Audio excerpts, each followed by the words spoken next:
Welcome to the MPCA Cricket Show as we review the home and away season. It finished on the weekend and a lot went on to decide who made the finals, the relegations and promotions. Some rippers there as well as we get ready for the finals this weekend. And we're here, of course, for Telstra Business Technology Centre of Melbourne South, also Swiv's Locker, Blackout Electrical, GameFace Vision and Breeny Brothers Brewery. Daniel Salvato will join us very, very shortly from the Frankston YCW Cricket Club to talk about their outstanding season, making finals in both firsts and seconds in the sub-district competition. But my first guest tonight is one of the characters of the competition. He's one of the greats, Ricky Ramsdale. His team Pines are back in the finals once again in provincials. Welcome, Ram. Good to have you with us. Thanks for having us. Mate, you're there again. Can you win it? Yeah, I think our best cricket's good enough. Provincial flags aren't easy to win. I'm 44, I've only won one. So, look, our best is good enough. We've got to show up. Dramana and Langy and Red Hill are all great teams. So, as we know, the 8-team division's really close. So, look, got to play our best cricket. But, yeah, if we play our best cricket, we're definitely a big chance to win. Have you played your best cricket at all year? No, this year has been funny. Last year we sort of went into the finals dominating and we played the semi and we dominated, and then we all know what happened to Granny. Red Hill were just too good for us. But this year, we've been in and out, injuries, not our full strength team, probably not playing our best cricket, but just doing enough to win. So definitely a different run into the finals this year, but got the home final, which was important, and look, we're all ready to go for Saturday. The home final is important, isn't it? Because obviously, if there's rain, and we hope there's not rain, it just gives you that important advantage come grand final day that if there is rain and you don't get a result, you go through. Yeah, 100%. Look, you never want to win a game like that. No. If you're going to win it, you're rather be the winner than the loser. So, look, to get a home finals was important. It was a big win on Saturday, last Saturday. And like I said, it's good to be at home and get all the Pines riff-raff down there and supporting us. So, make it a really hostile environment. We love that. So, get down and support us on the weekend. Like I said, we're looking forward to it. From an overall perspective, I mean, it's a great comp now. The 4 divisions have got 8 teams in it. They've been so even. I mean, we'll speak to Daniel a bit later, but even if you look at the sub-district comp, where the top 5 teams, it was 1st to 5th. Yeah. If you won, you'd be 1st. If you lost, you'd be 5th. And we saw the situation with Dallicum Park 2 weeks ago. They were 1st, they finished 5th. Yeah. We've seen Main Ridge come from nowhere to stay up. Yeah, that was a great story. Yeah, it is a great story. I mean, even, again, in provincial, it was pretty tight. Yeah.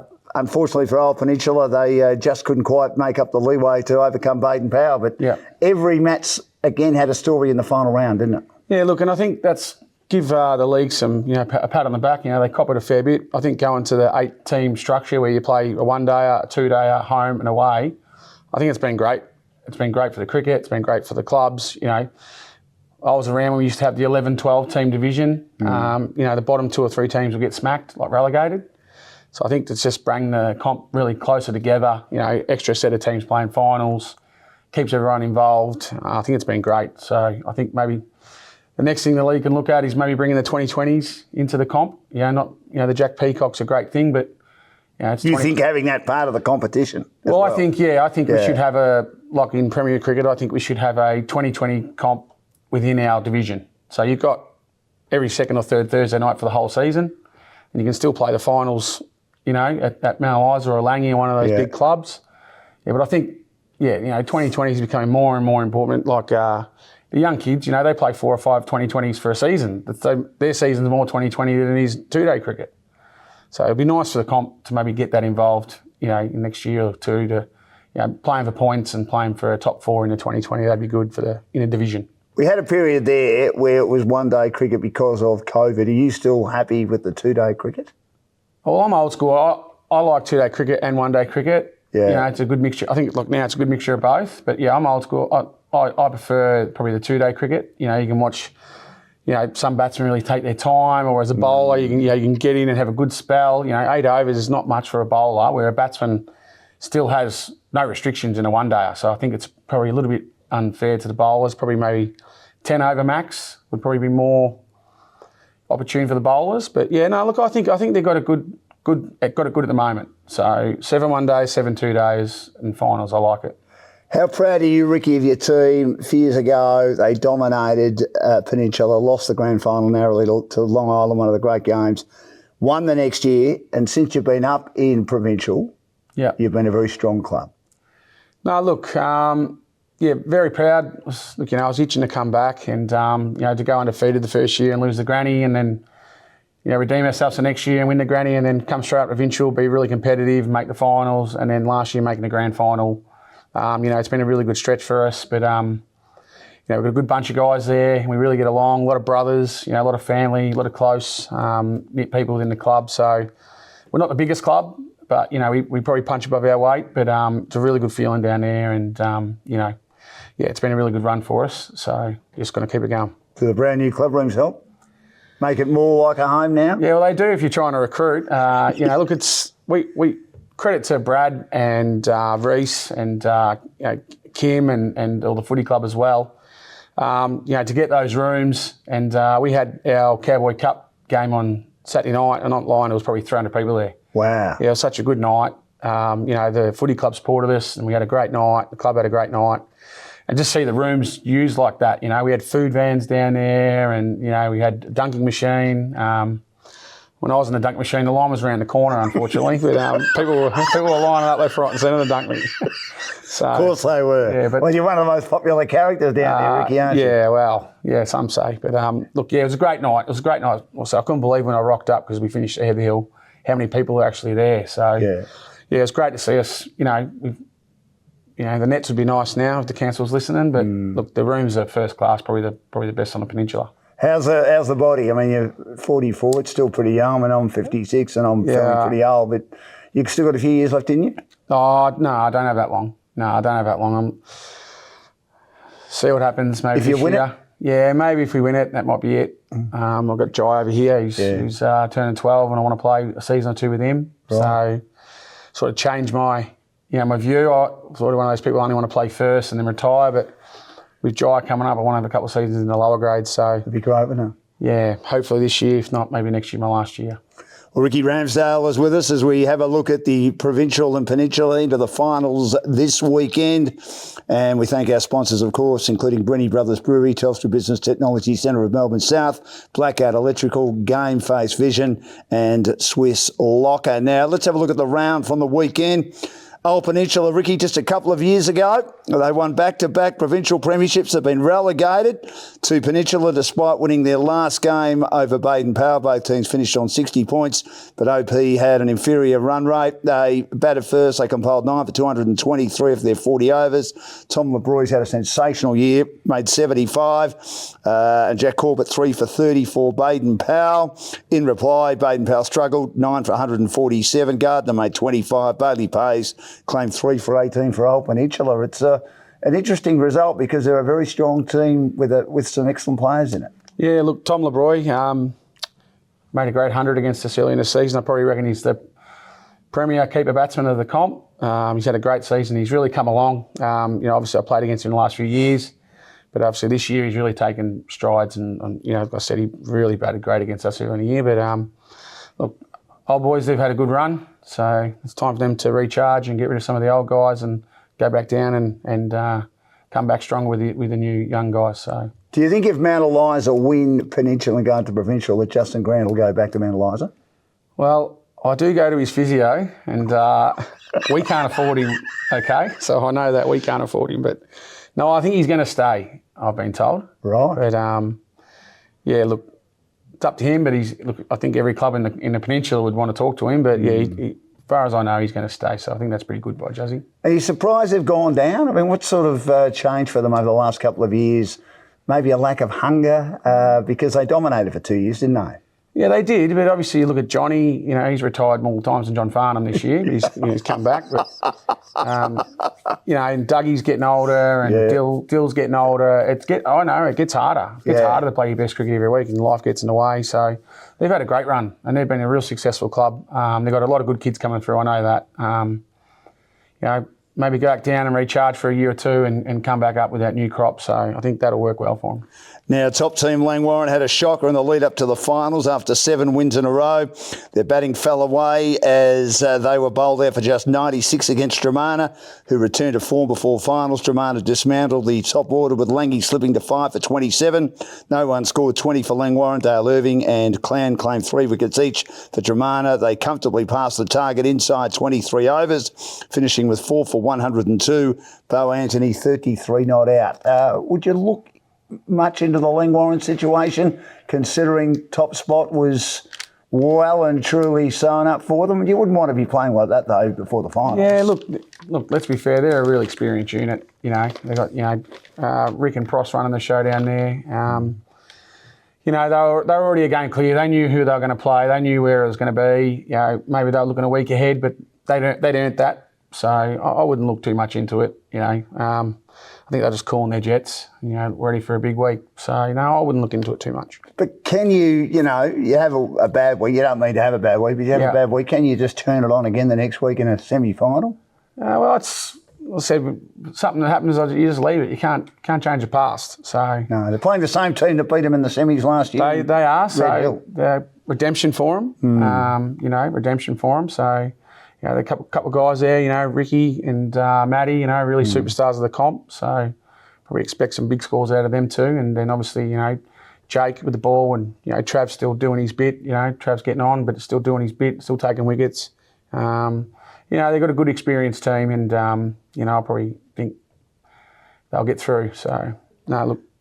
Is it redemption for you guys too, though? Because you were the favourites and then Red Hill skittled you in the final. Yeah, it might be redemption if we win the semi. But, look, like I said, we thought about that. And once we got the pre-season, we just wanted to leave it. It's probably our worst game in a couple of years. Yeah. We had a whole footy club down there on the Sunday. They didn't have a reason to cheer. We got absolutely obliterated and, we were embarrassed. And we've had to live with that this season. So there's sort of been a feeling with us. We haven't been playing our best cricket, as I said, but there's been a feeling with us, okay, now we're here.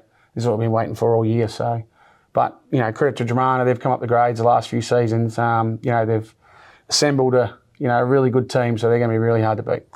Now, talking of Pines, after a shock loss to Baden Powell, they took all match to account for a plucky Heather Hill, winning with 1 ball to spare by 4 wickets. They compiled a competitive 8 for 185. Heather Hill, with Theobald unbeaten on 49. Pat Jackson picked up 3 wickets. Harley Pearce-Sterling batted well in the run chase, making 66. Peris got 3 wickets for Heather Hill. Good to have a tight match like that after a loss the previous week, just to fine-tune your preparation? Yeah, it was good. Obviously, Lockie Jackson come back, played his first game in 6 games and got through. Lockie's one of the 58 Jackson family members we have at the end of the club. Thanks to Liam Jackson, he's going to be 12th man this week, so the all 5 will be back. Yes, so we're going to have the 5 Jackson 5. The Jackson 5 is ready to go this weekend. Good. It was great to have Lockie back because he's probably the real athlete of the family, the real rooster. Yes. The other 4 are not athletes. No, they are, but not as much as the rooster. Lockie, quote unquote, Lockie was patted up and he said, I hope I get to bat and hit the winning runs. Yes. That was his first game back. So right, very good. Nice and confident, aren't he's they? Confident, especially Lockie. He's very confident, but great to have him back. He batted, bowled and fielded well. Like I said, it was nice seeing Sauce, really take us deep and get the win. Paddy Pop chipped in, the skip Bill chipped in, so it was really good. Chico hit a quick 530 again. Chico, 50-something years age, he's 51. I think he's made another 360, 70 runs this season, so awesome to be around the group to have a champion of the comp like that. So not a bad side, Heather Hill, but they've had a few batting collapses which have let them down, but they nearly won a reverse outright the previous week. I mean, any team with Andy Hussain in the side and Christian Miller, a couple of very good cricketers, you'll go a fair way, won't you? Yeah, look, and Snake Theobald, for some reason he always takes wickets and makes runs against Pines. Christian, he's become one of the good captains of the comp. He's getting, every time I see him, he's getting better every year with his tactics and his fielding settings. And Addy, I just love playing against Addy because he's a firebrand on the field. I love that. And then after it, shakes your hand and has a beer with you. So look, really love the Heather Hill guys. And look, we spoke there. They're probably chasing another bat, obviously getting bowled out 50 a couple of times. As we all are. So, they stayed up. At one stage, looking like they were going to play finals. But, just didn't get there at the end. But really good bunch of guys there. What do they call him Snake Theobald for? Are you allowed to say? No, I'm not too sure. I just know. No, I don't. I just know he's known as Snake. I like the name anyway. Red Hill was without the injured Simon Dart. We don't know whether he's going to play this week, and they were skittled for 146 by Sorrento, whose strong end-of-season form continued. Their third victory on the bounce, which included an outright. And it was a good performance because 3 rounds ago they were likely to be relegated and they only missed the finals to Red Hill with an inferior net run rate. That was a good effort by Sorrento in the end. Cransby took 3 for 18 for Sorrento and they passed the runs 5 wickets down, and Bench was the star with an unbeaten 69. Lewis took 2 for 20 for Red Hill, and they make the finals with more losses than wins, but they're there again. There again. Yeah, look, and they're a real dangerous team. Look, we all know Darty's, he's the best player in the comp. There's no doubt in it. With the bat, with the ball, in the field, with his tactics, he's a champion player. And Lange will be sweating bullets to see if he's playing or not. So, if he's 49, I mean, if it's a calf, I've done that is an old man's injury. Well, With great respect to Simon, 49 is pretty old to be getting an injury when you're playing cricket at a pretty good level, which this is. It took me about 6 weeks, 5-6 weeks to get over a calf. Did it? So, yeah, but this year? I'm carrying around a caravan, so. But no, last season, so. Oh, last season? Yeah, stopped me my tracks. So, really? Look, if Darty's not playing that game, I think it's 95%, Lange win. If Darty is playing, it evens it up a lot more. Could he play and bat and not bowl? He could do anything. Yes. But obviously he couldn't have a runner. But look, I'd play a 20% fit Darty over someone from the twos. That's just they might have to, mightn't they? They're going to have to, I think. Yeah, I'd roll the dice. Yeah, I think they will. Well, the ladder, Langwarrin finished on 120, Pines 114, Dramana 102, Red Hill on 80. They had a tie and their net run rate 1.00985. Sorrento 0.842, and they were on 80 points as well. They had an outright. Heather Hill was 68. Baden Powell 60 and Old Peninsula 60. So the semi-finals, Langwarrin against Red Hill. Who wins that? Langwarrin. And why will you beat Dramana? Look, like I said, they're a great team, but just hopefully us, we're a close unit. We've been playing together a long time. I think if we bring our best, that we can win. Look, I think hopefully, we can bowl nice and tight and restrict them to a score and chase them down and win from there. So they dominated the first half of the year, but haven't been as good in the second half, have they? Yeah, well, we're not far behind them. We finished 3-3, I think, as well. Yeah. So us and Dramana got really far ahead of the pack. Yeah. And they're probably like us. They had the Fowler's wedding, and then they had a few injuries, and we were the same. Me and Paddy missed 3 games each. So both teams had a bit of, ins and outs, but they had their full team on Saturday and they won well, obviously. And we had a good win. So, look, I think it's going to be a great game. Yeah, looking forward. It should be an absolute ripper. To Peninsula now, Mornington under new playing coach. Good to meet him on the weekend for the first time as we stream that game against the Mount Eliza side. We're talking of 3-time premiership player with Ringwood in the Premier Cricket competition. Brendan Walsh nearly produced the perfect game of cricket to beat Mount Eliza and earn a home final against the Mounties next week. Walsh had taken 34 wickets at 7, Ricky, going into the weekend's game. He helped his team reduce Mount Eliza, who'd won their previous 4 to 139 all out in the 37th over. The medium pacers, though, did the job, claiming 4 wickets through Moon, and Foon got 3.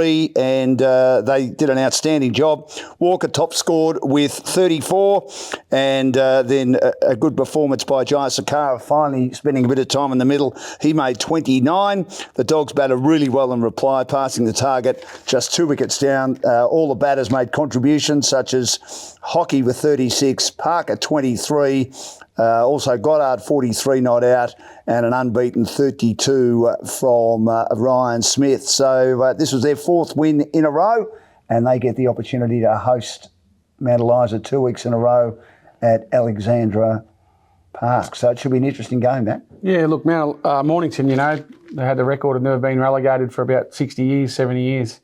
And, they're probably in the same boat as Old Peninsula were now. They went back down and they got some guys back like Fooney and Hockey's come on, and, real local guys, Parker, and, they're reaping the rewards now. Got a good little team going and, hopefully for them, on their way back to provincial. Well, Brendan Walsh moved into town, and that certainly helped them. Yeah, it does help. A very good player like that when he's played in 3 Premier Cricket titles at Ringwood and played for a long, long time. Beautiful bowler as well. 100%. If it's not footy. If you can get one player who's a really out and out, look what Darty's done to Red Hill. He's took them up all 4 grades over 12 years. So, if you can get a really good player like that walking up the street, it does help. And after the game on the weekend, which we streamed, the big win by Mornington over Mount Eliza, it was great to catch up with the playing coach of the Mornington Cricket Club, Brendan Walsh, and then also Mount Eliza's star bowler, Tom Barron, who was philosophical about the defeat. Well, I've got the coach of the Mornington Bulldogs who have finished second, which means they get a home final next week. How important is that, Brendan Walsh? Yeah, I mean, we really wanted to try and get a home final if we could. Obviously, Mount Eliza are a great side. We knew that we were going to come up against them next week. To be playing out here, we feel like we've had some really good form out here after Christmas, so we're really pleased to be at home. Well, one of the greats of the Mount Eliza Cricket Club is Tom Barron. They went down today against Mount Eliza. Not enough runs, Tom? Yeah, Mornington batted well, mate. They bowled really well to their ground. A bit disappointing, but that's how it goes, mate. So. You've taken 34 wickets this year. You've had an outstanding year. How does it feel as the playing coach of the team you're also making major contributions? For me, it's just, on the back of the boys' hard work. You're bowling from one end, but there's pressure from the other end. We've got we feel like we've got a great fielding side as well. And when you bowl spin, you bowl the ball slow. And so you need, your fielders helping you out. And Charlie Parker behind the stumps is one of the best in the business. And it's great to have him behind the stumps. And everyone's had their day. And looking forward to what comes next. You've got to play here next week. No dramas. The fact this was a bit of a dress rehearsal for it, does that help? Yeah, definitely, mate. I just said to the boys, personally for myself, it's probably the best I felt running into bowl since Christmas, probably, I think. So it's a good ground. I think it suits our batters probably a bit better out here.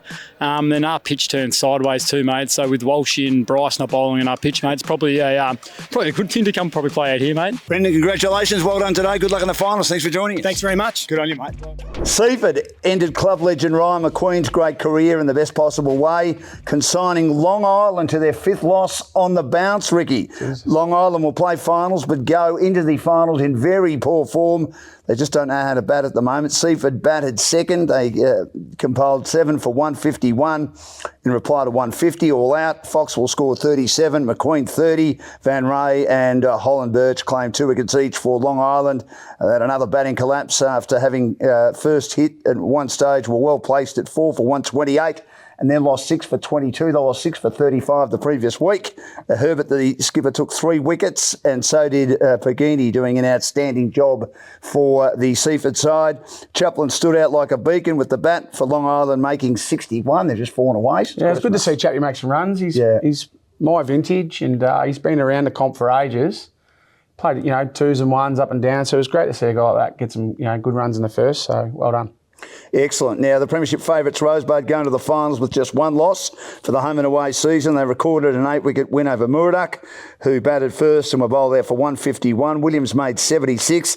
Ash Mills, who's just come into the team late in the season, handy addition, picked up 3 wickets. The response from the rampaging Buds was shared by Jewel, 52, and Colbert, 50 not out. So, again, they're in great form with just 1 loss. Would you be a bit nervous if you've only had 1 loss, or cricket's a bit different to footy? They'll go in with a lot of momentum. I think winning form's good form. Millsy sort of waits out to Christmas and sees if they're going to play finals or not, and he just jumps in. I'm ready to play. Yep. He stays home with his missus enough to, ticks the boxes, and then he'll come out after Christmas and play a few games. Obviously the Nagle boys, great players. doing a good job down there. Great club. Always like going down there when we play and have a beer. Very alike, Pines and Rosebud's culture. So they've done a great, cracking job down there. So look, they're my tip to win the flag, and they're all I'm going for as well. Well, the Eagles made 9 for 213 to finish their season against Seaford Tigers, who'll be relegated. And Harrison, the Englishman, has been very solid all year, made 75, and Pollard 52. The Tigers' batting has been an issue, and they were dismantled for 127. Amandeep Singh, the only player to exceed 20 with 41. Sam Green took 4 wickets for Somerville. Up and down year for Summy, disappointing year for the Tigers. Yeah, look, always good to see a Seaford team get relegated, to be fair, when you're from Pines, so well done on that. But you wouldn't care if it was Tigers or Seaford? No, we dislike them both. So even though Ryan McQueen's had a great career? Shout out to Rhino, life membership, he's a great fella. I love playing against him. He plays cricket the right way. But yeah, no, look, Seaford and Pines, no love lost. So it was great to see them get relegated. Excellent. So Rosebud plays, we'll have a look at the ladder first. Rosebud 144 points, just one loss. Mornington 116, one outright. Mount Eliza 108, Long Island 92, Somerville 84. A couple of costly losses at the start of the year has obviously seen them miss out with Long Island's form slipping away. Murdoch 72, they just find a way to stay up Murdoch. Yeah, great little club. Middle of the road, Seaford 56 and the Tigers 24. Looking at the finals, Rosebud hosting Long Island, first against fourth. You'd expect Rosebud to win, wouldn't you? Yeah, look, obviously, they got the club that's got, Aidan McKenna and Tommy Boxall. They're always dangerous. I think Long Island, they haven't been playing well. No. But Rosebud at Rosebud, they play their ground really well. It's a slow, lush ground. They know where they can run their twos and they know where they can get their singles and, they set their field up just right. They've played there long enough. Like I said, Paddy's doing a great job as skip. He's done a great job. Yeah, he's doing a great job. And the guys follow him. He's a good leader. He's a local and, he leads the way the bat and ball. And, it'll be a tough game, I think, but I think Rosebud will win. And Mornington against Mount Eliza, we've sort of discussed this, but second against third. But was that Mount Eliza? You'd pick Mount Eliza, but the fact that it's at Mornington, you'd pick Mornington? Yeah, it's probably it's the only advantage you get finishing above the ladder. So, you train at that ground, you play at that ground, you know the pitch, you know which part of the ground's fast, which part of the ground's slow. So, is it maybe a 5% advantage? I'm just going to roll with Mornington. Now, before I let you go, your daughter Jenna made a debut. Congratulations in AFLW last year playing with GWS. She unfortunately got delisted. She did. I saw her play her first game. I thought she did more than enough to keep a spot and probably deserved to keep a spot like a lot of the girls. Thanks, mate. Areas to work on, and she's got areas to work on, and she knows she's got areas to work on. Yeah. What's her footy future looking like this year? She's actually playing tonight for Collingwood in the VFL. She's playing in Geelong. So you'd be happy about it being Collingwood, wouldn't you? We're very happy. We're passionate. Well, more than passionate. We're crazy. Mad. Mad Collingwood supporters. You'll be there on Friday night when you're trying to spoil Gray's party. Yeah, I think we got tickets, Joe, haven't we? Yeah. We're going Friday night. So, look, we love the Pies and, love having her there. She's got a train on with the AFL team, so something pops up, she might be a chance to get a gig again. So, but thanks for that. What about other clubs? Yes, you can. Yeah, you're in the pool. That's what happened last year. She had an AFL train on with Collingwood, and GWS picked her up, and she ended up getting 3 senior games. She got delisted. She's back in with the train on after the VFL season, and then, all the clubs can have access to her. Obviously tough as an 18-year-old to live in Sydney, away from the family, particularly in a place like Sydney, which is very expensive. Out the west of Sydney, where football's, again, not identified very much yet, is it? So a long way to go up there. She was living in Cronulla, which was a beautiful spot. Really? It was absolutely fantastic. It is a beautiful spot. Oh, beautiful. Yeah. Really St Kilda-esque. It is? Just with better weather. Yes. But, obviously, like $800 a week rent. 800? 800 for a unit. One bedroom? 2 bedrooms, so she had to share it. Yeah. And look, for the first year AFLW players, it's probably not a full-time. You sort of got to have a job as well, so that made it hard. But, it was a great experience for her, and we're very proud of her. And, it's good to have her back home and in black and white colours. Well, we'll see what happens. Good on you, Ricky, and good luck on the weekend for the Mighty Pines as they try and get into another grand final. They've got a big game against Stromana. We thank Ricky Ramsdale, one of the great characters of the MPCA and the MPFNL as well. Don't forget he helped his team win a premiership without laying a tackle, playing full forward for Langwarrin all those years ago, and he'll tell you about that if you want to have a beer or a drink with the great man down at the new club rooms at Pines. And, of course, we're here on the MPCA Cricket Show. I've got part 2 coming up with Daniel Savard from Frankston YTW very shortly for Breeny Brothers Brewery, talking of good beer. Also, Swifts Locker, Telstra Business Technology Centre of Melbourne South, and Blackout Electrical and GameFace Vision. Back with part 2 very shortly.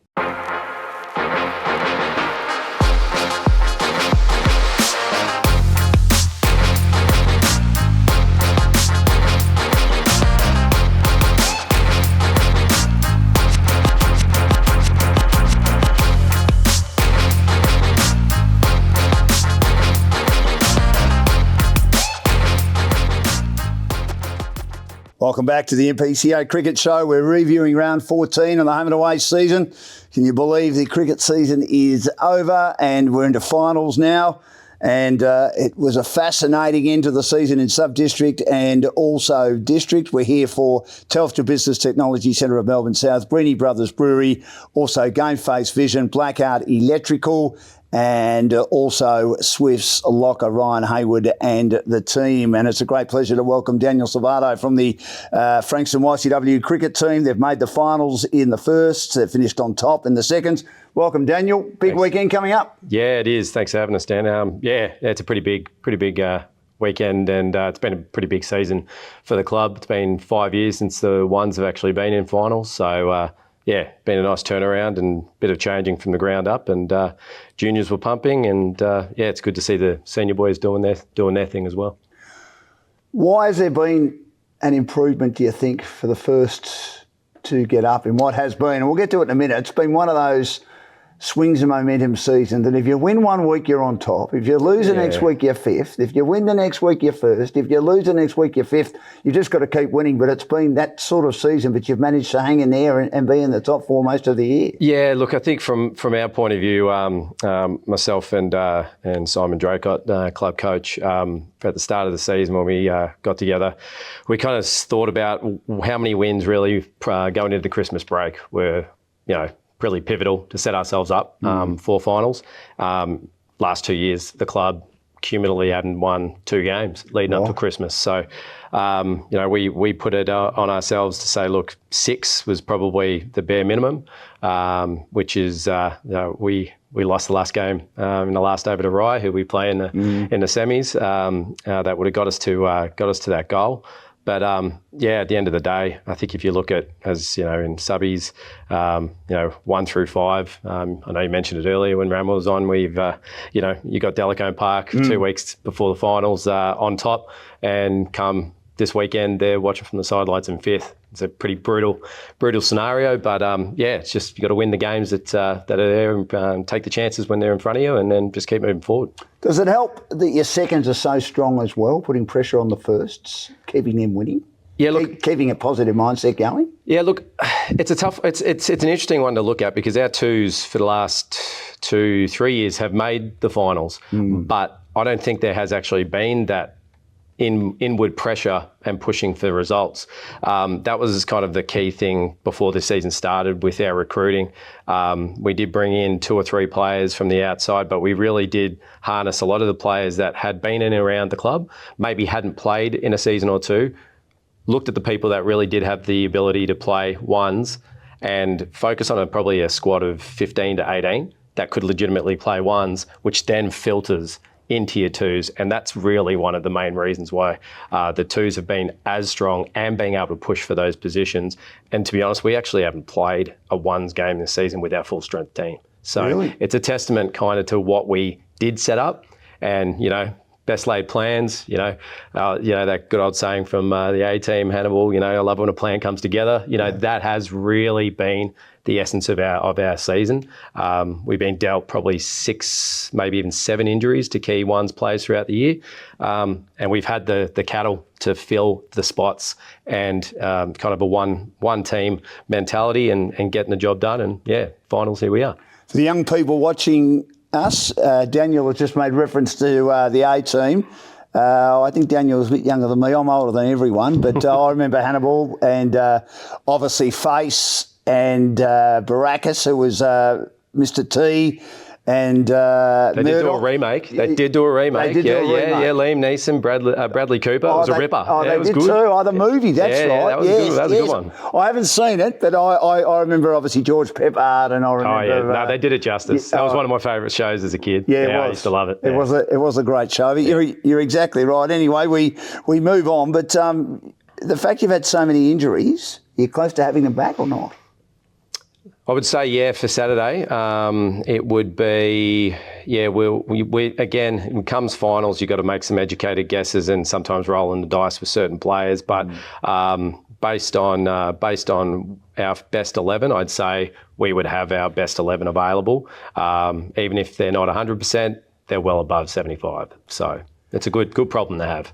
I wouldn't want to be a selector tomorrow night. Did you or did you miss an opportunity by not winning on the weekend to finish on top and get a home final? Because Rye's red hot at the moment, aren't they? They are, yeah. Look, Rye's, we we actually kick-start our season with the last over win in round 3 against Rye. Yeah.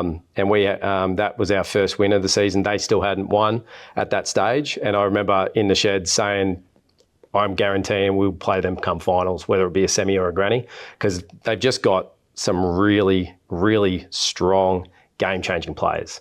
Guys that can win the game off their bat. You know, Hunty, Ravi, those guys can do it on their ear. Will Cooper, who's come over from Red Hill, is a talent, and you know, they're a well-led team. So from our point of view, yeah, you could say, did we miss an opportunity there? But at the same time, I think we still didn't have our best 11 in, and we actually had a last minute change on the Friday night with, unfortunately, one of our key bowlers' mum was in hospital. It actually gave us an opportunity to give one's debut to a 14-year-old boy, Will Coburn. Wow. Absolutely lighting it up in 14s, 16s and in our 2s all year. Played rep cricket as well, so it was a really, really good opportunity for him. And I think at the end of the day, it's still ticking the boxes of what we want to be doing moving forward as a club, not just this season, but in the next 3 to 5 seasons as well. How did he go?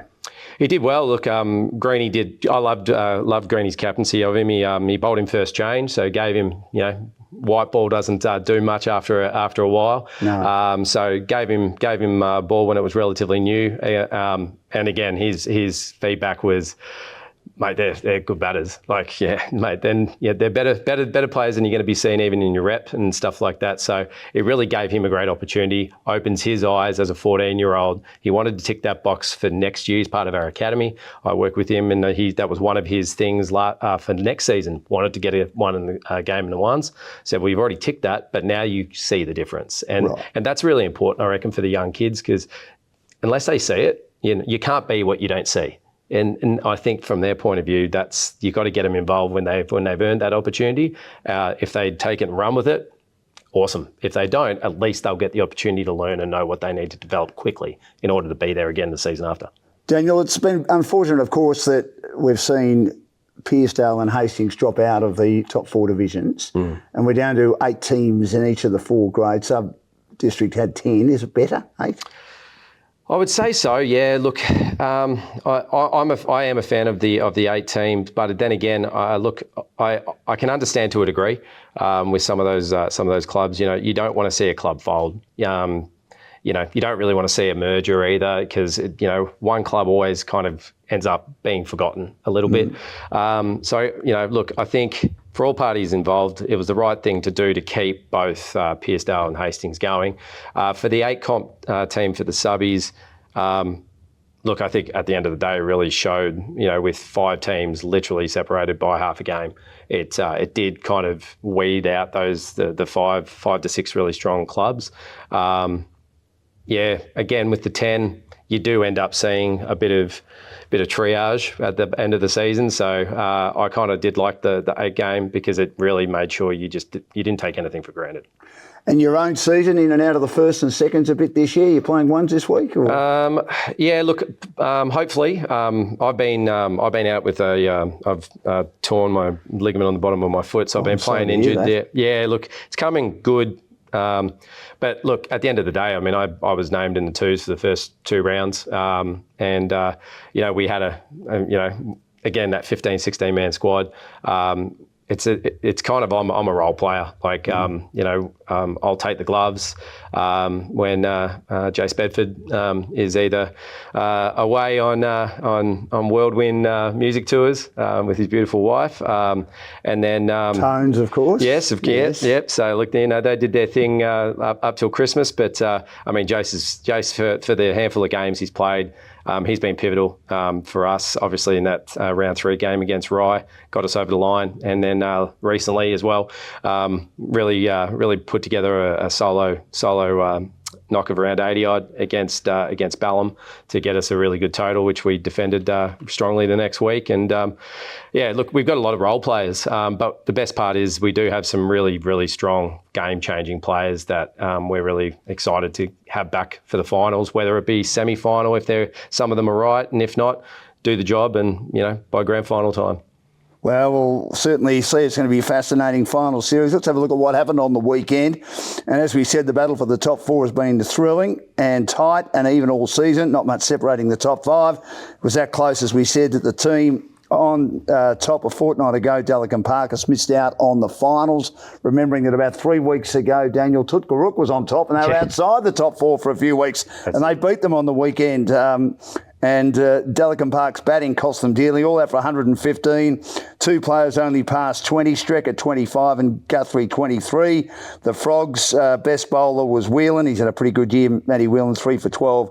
And they cruised home through Travis French's, who's also re-signed as well. He made 56. So the Frogs will play Tiber, finished first. They beat Frankston YCW, Daniel's team, in the battle for top spot. They batted first, pretty good score here, 7 for 202, half centuries from Ravindu, 58, White, 55.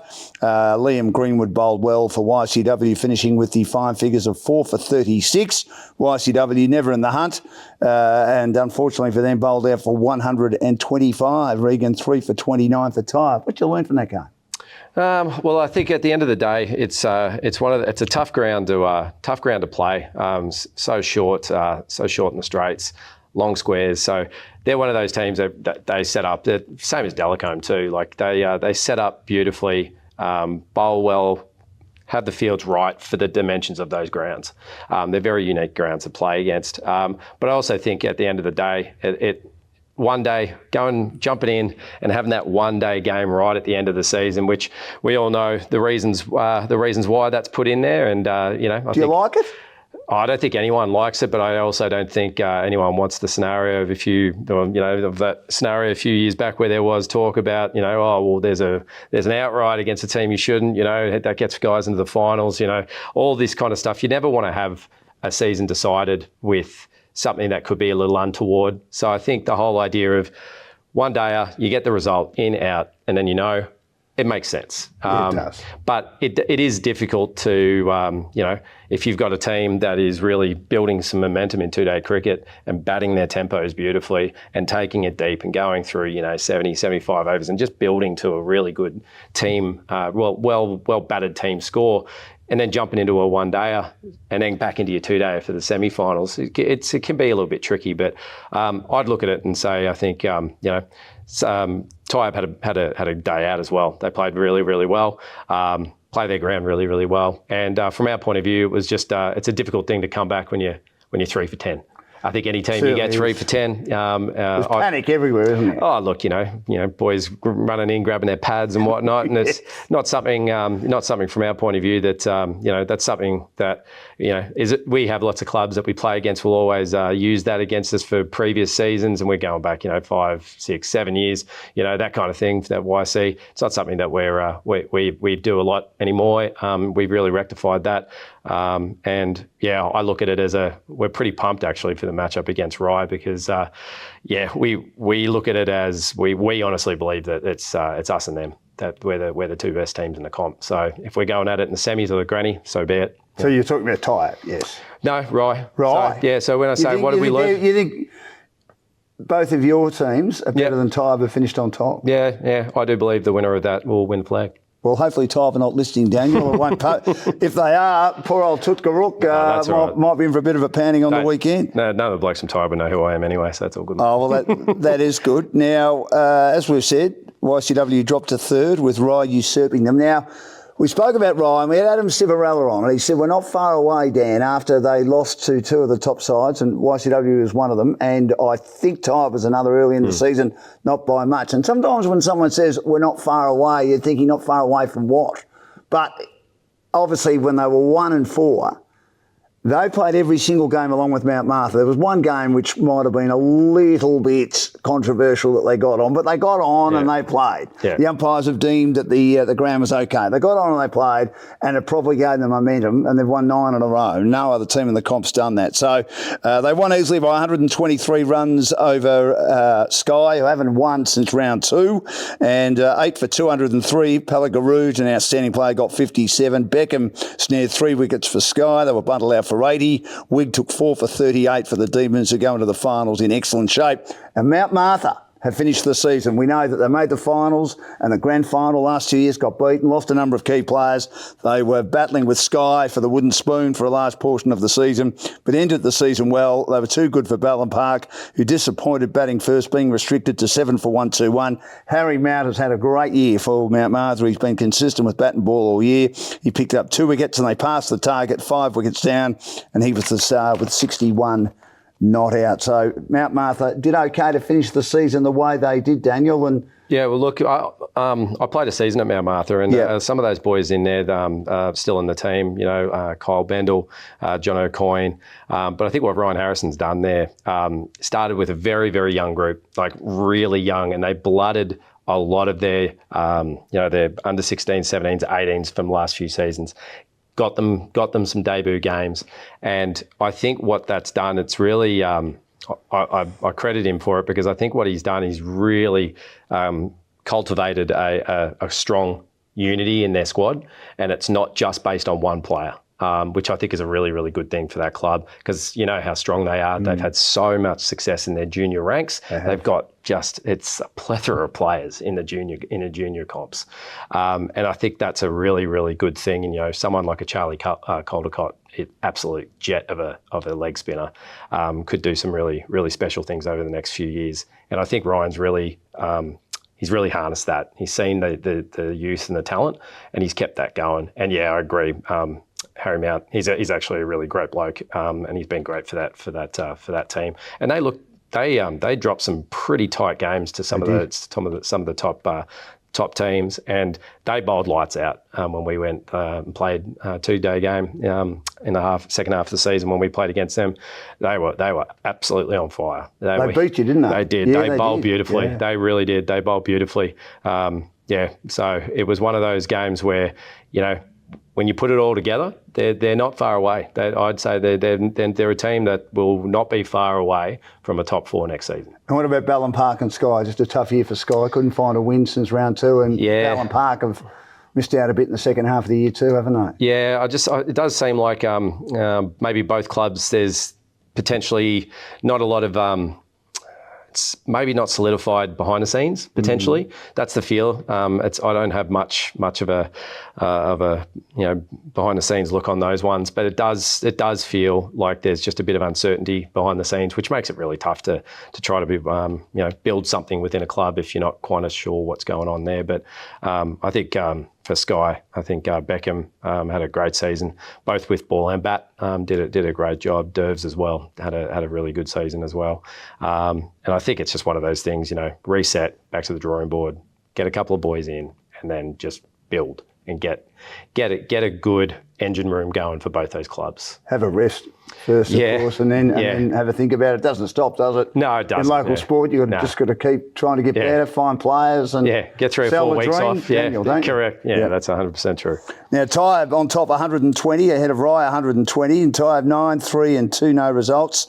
Their net run rate 1.553 ahead of Rye, and they won 10, lost 4. Frankston YCW 120 as well. Tutgaruk, they had a very, very good season, of course, and they finished with 108 points. And Dallicum Park 102, and Ballon Park 50, Mount Martha 48, and Sky on 24. So Tyab plays Tutgaruk. Does Tyab win that? Yeah, I would say so. Toot are a funny team because they've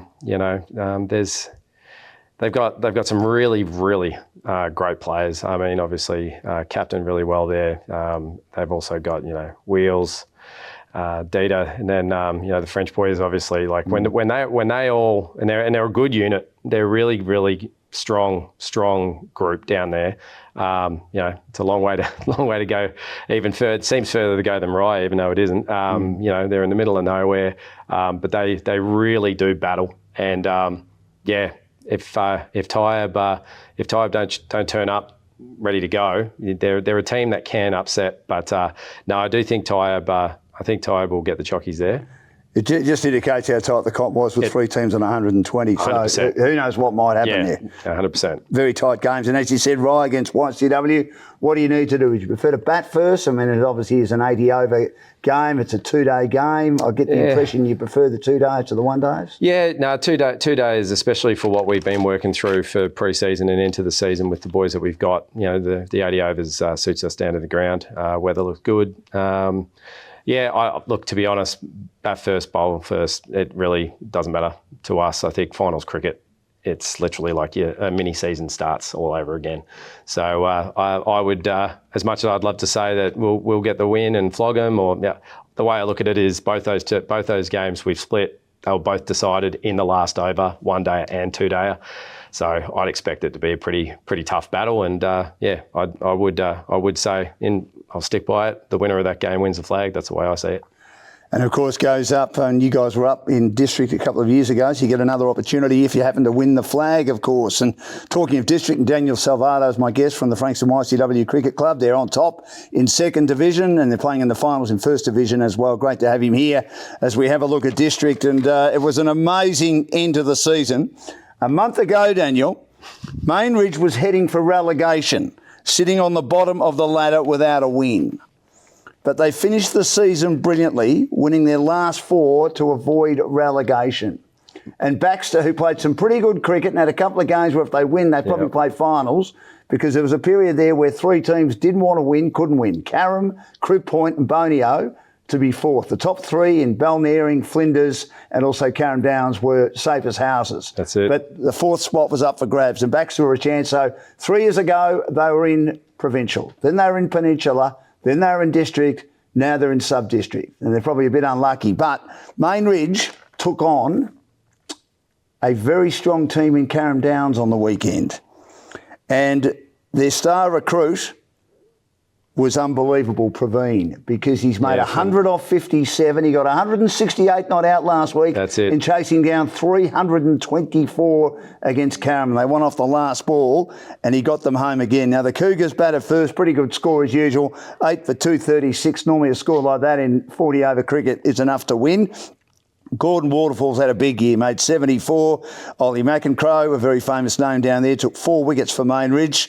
And but it was just that 100 off 57 balls by Praveen. They've always said he could bat, but it's just taken to the last 2 games for him to show it, Daniel. He's, let's see, he's averaging 100 and almost 140. Average strike rate of 165, and he's got red ink in 2 games in a row. I mean, the team has scored over 600 runs in 2 games. I was actually watching live and doing the updates back the second last round when I was looking at the end of our game against Delacombe, and I said to the boys, I was like, "Have you had a look here at the Main Ridge game?" And everyone's like, "No, they're done." And I was like, "Mate, 110 eighth wicket partnership here. Yeah. They're trying to chase down." No, 325. Like that's Sean Foster made a big 100 the week before. Absolutely. So, again, they're one of those clubs that play their deck beautifully. That's small ground, but it can get the better of a lot of players because they just think, oh, I can clear the pickets anywhere here. Beautiful ground. It is. It's one of the nicest grounds around, I can tell you.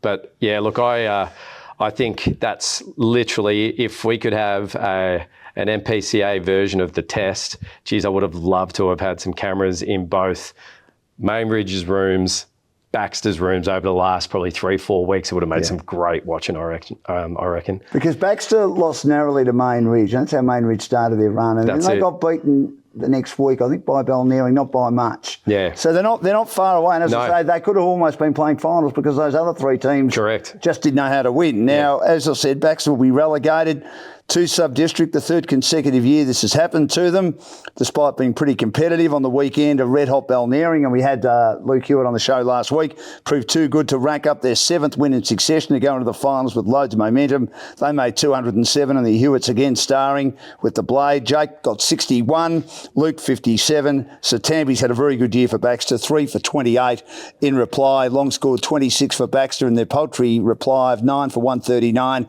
Paddy Nikias, another star for Balnearing, outstanding with 4 wickets. And haven't they done well? I mean, since the Hewitts went over there, they've won a flag and they're in contention to go up again. Yeah, 100%. The Hewitt boys are absolute rippers. When we played against them a couple of seasons back, you could just tell those, and that was, I think, their first season there. You could just tell like what they did to that group, and I think the fact too with the club, I think that's a great.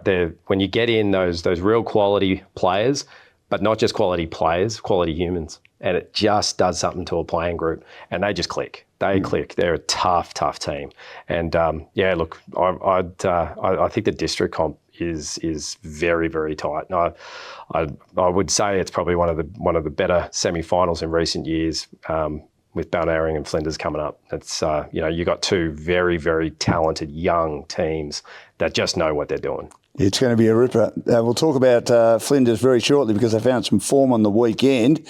Unfortunately for Carrum, they were in premiership contention at Christmas but didn't taste victory, Daniel, in the second half of the year. They finished the home and away rounds going down to Bonio, who cruised into fourth spot. And Carrum made just 157, batting first. Diatri scoring 42. Williams was leading wicket taker for Bonio with 3 wickets. They passed the total, 3 down, 17 balls in hand, so did it comfortably. Jobling in good form after 80 last week against Balnarring, steered them home with 73. So a good effort in the end by Boney after coming up from sub-district. They've got into the finals. Yep. As I say, for a long time, though, they found it pretty hard to win. Yeah, and I think at the end of the day, I think, it'd be interesting to know kind of what happened there with Carrum, if there was, some things again, behind the scenes, not sure. But, yeah, it just took one team to actually kind of pull their finger out and go, look, let's get a couple of wins on the trot and take that 4th spot. And Bonio, they're a very, very tough team. I actually I went and saw that grand final last year against Mount Martha, and honestly, I think 80% of that game Mount Martha had that grand final in the bag, and just Bonio experienced heads. Williams, Jobling, great players as well. Some great young players there as well through this season. They just know what they need to do at the right time. So they're a unit that you don't want to come up against them, even if they're finishing 4th and you're finishing 1st. They're a tough team. They know what they're doing. Carrum's got great juniors. We did the cricket show down there during the year, and they've got a girls team this year. I saw that. That was a ripper. Yeah, like the vibe looks very good there with the women's team and stuff, doesn't it? Yeah, it certainly is. But they probably rely a bit too much on Diatri. Certainly Sean Foster didn't play every game, but when he does, he hardly fails. He did farm the weekend for one of the few times. And Liam Hill, and probably need a few more to step up, don't they? Yeah, I'd say so. And again, like, you were talking before about old boys as well. Like, when you do have some stalwarts at your club that just keep delivering and you can rely on them, mate, age waits for no man. So it's one of those things that, sometimes you can go a year too long. Sometimes some guys call a bit early. It's, you just got to find that balancing act, from a coaching point of view, from whoever else is involved with player development, recruiting, and just make sure you do get the right players in that can fill some voids, because, something like this can happen, and it is unfortunate, especially, Carrum, Baxter as well.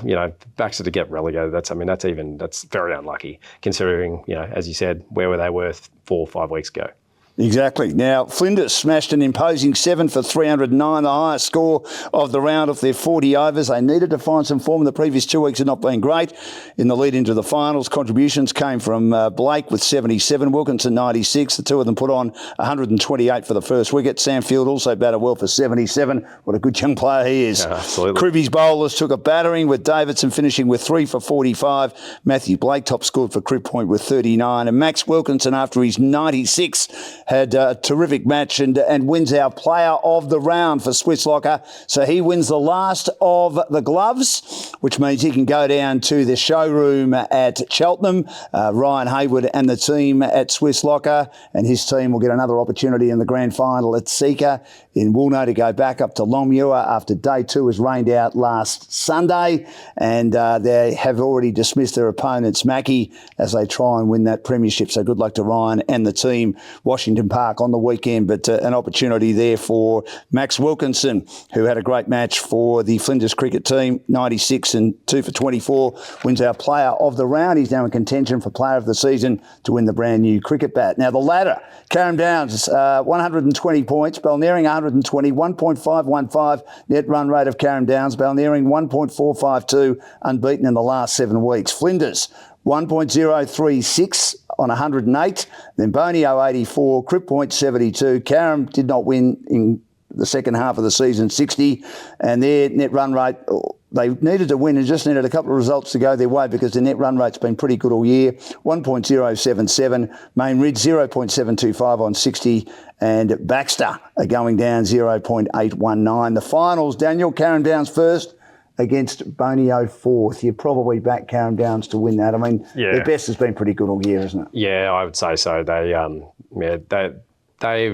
We saw a couple. We actually had a couple of our junior teams come up against them, and you can see why they are consistently staying at the top of district. And I think it could be their year. I think the team that I think could potentially knock them off in the granny would be Flinders, but we can talk about that one in a minute. But I would say, Carrum Downs, they've been really, really solid, and I wouldn't see anything changing in that semi.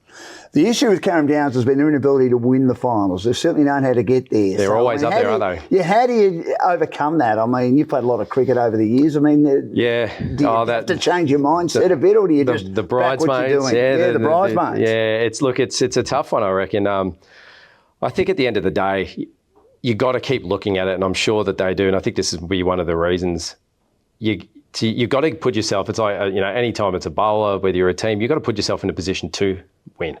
Now, you're not making grand finals. Well, you can't move up, can you? No. So if you're consistently getting to that semi, you're getting to that grand final, you're giving you and the club an opportunity to move up. They are hard to win, though. They are hard to win. So at any level, aren't they? 100%. Yeah. So I think it is just that mindset of maybe just looking at it going, mate, we are here because we deserve to be here, and let's go do the business. It's going to be a very tight game. So is Balnarring and Flinders. I mean, we know how good Balnarring are, and they're at home. Yeah. Beautiful ground there. And is it the home ground advantage here that might favour Balnarring, or do you think Flinders, those young guns, if Gover's able to play? We know how good Sam Field is. He's probably batting hasn't been as good second half of the year as it was in the first half. He was another player of the round, made a big 100 in the first half of the year, but he's still only 15. So the world's the oyster for him. 100%. I started my cricketing at Flinders, so I got a massive soft spot. I remember seeing Sammy when he was 4, running around. So I mean, there's as well Charlie Beggs as well, Liam Walter, the Maxie Wilkinson. Like you've got some. I just want to know what they put in the water down there. They just keep growing so many good cricketers locally. It's amazing, considering how far away they are from a lot of the bigger clubs that are closer around to Frankston, Mornington area. There's just talent, absolute talent, and the passion of that club is amazing. It's second to none. I do feel any other matchup, I'd be saying Balnarring. I actually think Flinders will get across the line on that one. I just think there are some major X-factor players there with the bat. And then I also feel like this is the time where Matty Gale just comes into his own. I just feel like Still a very good cricketer. Of course, won titles at Ringwood, played for Queensland. Jet. Very good cricketer over the years, and Victoria. Absolute jet. And they've done a great job to not only keep him there for as long as they have, but he gives back to that club from everything that I've heard as well. So he's just a great clubman as well. And I think that shows with, the calibre of the young players that are just coming up. And I actually do feel like Flinders can get across the line in that one. It'll be tight, and it's tough ground to win at. It's a very tough ground to win at. But I do see Flinders getting the chockies in it. Local rivals, a beautiful part of the Mornington Peninsula. They don't have far to go. No, I was at Balnarring the other week, and I went to the Heritage Hotel down there. Beautiful part of the world. Sunday sipper? No, I was just down there for a 60th birthday party of a friend of mine. The Sunday sippers, they're pretty good. Is it really good? Oh, yeah. A few times, Daniel. Oh, yeah. You can spend a good Sunday, many 2 hours there. Excellent. So before I let you go, you've been to a few clubs. What makes a good cricket club? I think it comes down to the culture, and it comes down to people. Actually speaking to Matty Black, our president, the other day, and I think you can have so many great players come through the doors of a club, but I think at the end of the day, you've got to have a culture that it's accepting of everybody.